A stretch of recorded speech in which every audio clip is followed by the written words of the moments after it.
আমরা যদি জানতাম এই ছাত্র প্রতিনিধিরা আমাদের দেশ ও জাতি নিয়ে বাটপারি করবে, সবচেয়ে বড় মহা ষড়যন্ত্র করবে, তাহলে আমরা রাস্তায় নামতাম না ভাইয়া। তাহলে ওই শেখ হাসিনা ছিল তাও ভালো ছিল ভাইয়া। আমরা অনেক বড় ভুল করেছি ভাইয়া। আজকে আমার ভাইরা শুধু শুধু প্রতিবন্ধী হয়েছে। দ্বিতীয় আওয়ামী লীগ হচ্ছে এই এনসিপি, দ্বিতীয় আওয়ামী লীগ হচ্ছে এই জামাতে ইসলাম। আওয়ামী লীগ জানা করছে তার চেয়ে জঘন্য করছে এই এনসিপি আলারা ভাইয়া। এটা ভালো কাজ করে নাই। তবে দেশের মানুষ ভাইয়া আমরা বুঝতে পারি নাই ভাইয়া, রাস্তায় নেমেছিলাম। যদি বুঝতাম ভাইয়া সাধারণ মানুষের সাথে প্রতারণা করছে, আমাদের সাথে কোটা নিয়ে শুরু হয়েছে, আর এরা মহা কোটা এখন চলে গেছে ভাইয়া। মাঝখান দিয়ে আমাদের ছাত্র জনতা সবচেয়ে বেশি ক্ষতিগ্রস্ত হয়েছে। তাদেরকে কোটি টাকা দিল সেই চোখ চলে আসবে?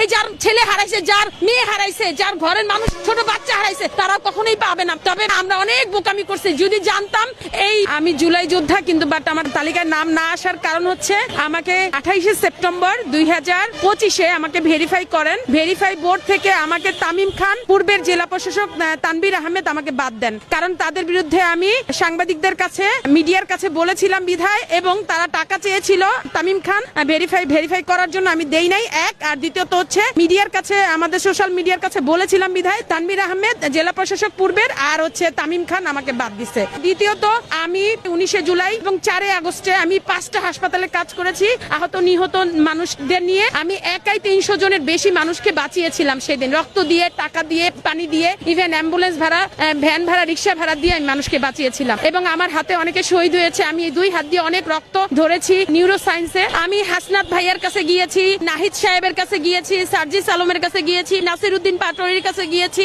সবার কাছে গিয়েছি। নাহিদ সাহেবের কাছে আমি লাস্টে বলেছিলাম, ভাইয়া আপনি না বলেছিলেন উপদেষ্টার পাশে আপনারা থেকে দেশ ও জাতির জনগণ নিয়ে কাজ করবেন, ভাইয়া আমি তো জুলাই আহত যোদ্ধা, আমাকে একটু ভেরিফাই করেন, আমার হাসপাতালে ফুটেজটা দেখেন, একটু সাহায্য করেন। কিন্তু ভাইয়া তারা তো সাহায্যই করে নাই, বরং কারণ সে কোনো কথা বলে নাই। তাদের সিকিউরিটি বলে কি উনি তো ভিআইপি হয়ে গেছে, অথচ আমরা একসাথে রাস্তায় ছিলাম, আজকে সে ভিআইপি হয়ে গেছে। আমাদের সাথে, আমাদের এই দেশ ও জাতির ছাত্র জনতার সাথে অনেক বড় বাটপারি, অনেক বড় প্রতারণা করছে ভাইয়া এই সার্জিস আলম, নাহিদ।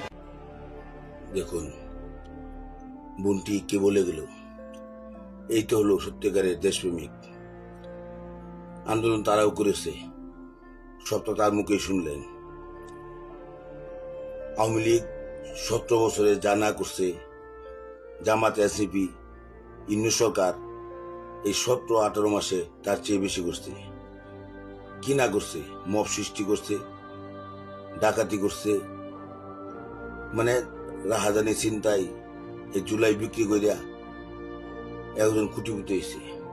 বোনটি আমার ঠিক কথা বলেছে।